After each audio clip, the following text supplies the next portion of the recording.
এটি যেহেতু একটা ভাইরাস বাহিত রোগ, তো এই রোগটি একজন থেকে আরেকজনের মধ্যে সহজেই ছড়িয়ে পড়ছে। এই জন্য আমাদেরকে কিছু সচেতনতা অবলম্বন করতে হবে। প্রতিদিন আউটডোরে যে আমাদের 150 বা 100 মতো পেশেন্ট আসছে, এতে তাদেরকে আমরা আমাদের হাসপাতালেতে পর্যাপ্ত চিকিৎসার ব্যবস্থা আছে। আমার হঠাৎ করে অসুস্থ মনে হয়েছিল, মনে হওয়ার পরে আমি কাঠারবিল ফার্মেসিতে ডাক্তারের পরামর্শ নিয়েছি।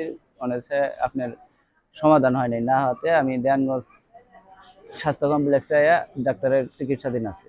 জ্বর আর শ্বাসকষ্ট এরকম সবলে বাড়ি বাড়ি মনে করেন জ্বরে হয়ে আছে, কিন্তু এই রোগী এলে সব হাসপাতালে আইছে, এসে ভর্তি হয়ে আছে জ্বরের। ছোট বাচ্চার জ্বর হয়েছে, 3 দিন থেকে হাসপাতালে নিয়ে আসছি। আমার শাশুড়ি কালকা থেকে জ্বর, সেই জন্য হাসপাতাল নিয়েছে, কিন্তু হাসপাতাল অনেক ভিড়।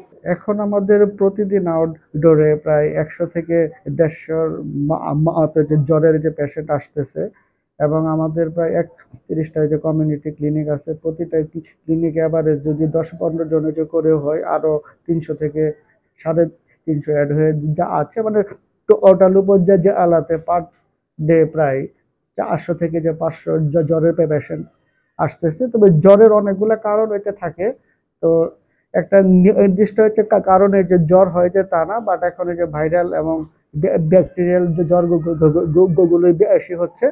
তো আমাদের প্রত্যেক স্তরে আমাদের এখন একটু অ্যালার্ট হতে হবে। প্রতিদিন আউটডোরে যে আমাদের 150 বা 100 মতো পেশেন্ট আসছে, এতে তাদেরকে আমরা আমাদের হাসপাতালেতে পর্যাপ্ত চিকিৎসার ব্যবস্থা আছে, আমরা ওদেরকে চিকিৎসা দিয়ে যাচ্ছি। ওয়ালটন এখন দেশের সীমানা পেরিয়ে পৌঁছে গিয়েছে 50টিরও বেশি দেশে। ওয়ালটন, ঘরে ঘরে বিশ্বজুড়ে। এই রোগের কিছু কমন উপসর্গ দেখা যাচ্ছে, সেটি হচ্ছে গলা ব্যথা, খুসখুসে ভাব, নাক দিয়ে পানি পড়া, শুকনো সর্দি কাশি এবং শরীর ব্যথা, মাঝে মধ্যে হালকা জ্বর অনুভূত হচ্ছে। আর এটি যেহেতু একটা ভাইরাস বাহিত রোগ, তো এই রোগটি একজন থেকে আরেকজনের মধ্যে সহজেই ছড়িয়ে পড়ছে। এই জন্য আমাদেরকে কিছু সচেতনতা অবলম্বন করতে হবে এবং সবাইকে মাস্ক ব্যবহার করা উচিত। আর এটি নিয়ে ঘাবড়ানোর কিছু নেই। এই জ্বরটি দেখা যায় যে 3 থেকে 4 দিনের মধ্যে স্থায়িত্ব হয়।